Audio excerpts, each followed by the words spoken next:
I'm Ben Robson from Newland Business Recovery and Insolvency. I'm a licensed insolvency practitioner and I'm here to talk to you today about company liquidations. A company liquidation is also known by the name of a creditor's voluntary liquidation. It's a voluntary process for directors to close down their insolvent business, so that means it can't afford to pay all of its debts as and when they fall due. It's quite a simple process and fairly cheap in comparison to other processes.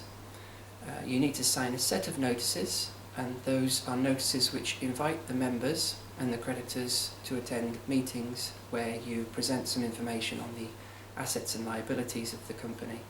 That's often referred to as the statement of affairs. Providing it's not opposed by the creditors, the meeting date is when the company formally goes into liquidation, and you should have ceased to trade the company by that point. The advantages to the process are the ease in which you can get it into liquidation and also the cost, because administrations usually are quite expensive in comparison to liquidation. The disadvantages are because it's an insolvency process where every creditor can't be repaid in full, you still are required to submit a report on the conduct of the directors, but providing you haven't been fraudulent in your actions where there's a specific intent to defraud the creditors, directors can continue to be a director of a limited company going forward.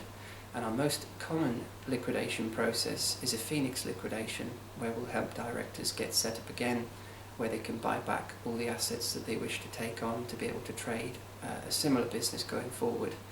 Because often the reasons for a company going into liquidation is through no fault of the directors. It might be a bad debt or a loss of a contract which can't be planned for.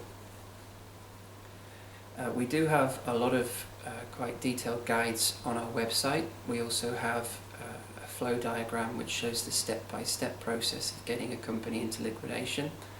But what you have to bear in mind is the liquidator's duty is to maximise the realisations. So if there's any assets remaining or any debtors due into the company at the point when it goes into liquidation, then he has to sell those and collect those in to be able to use that money to pay off the creditors as much as possible. It can be placed into liquidation within as little as 7 days, and it can be all concluded usually within 12 months, but it can be a lot sooner if there's no assets, for instance. So give us a call if you feel that this situation applies to you, or if you'd like to know some more information. Our number is 0800 612 6197, or our website is www.bridgenewland.co.uk.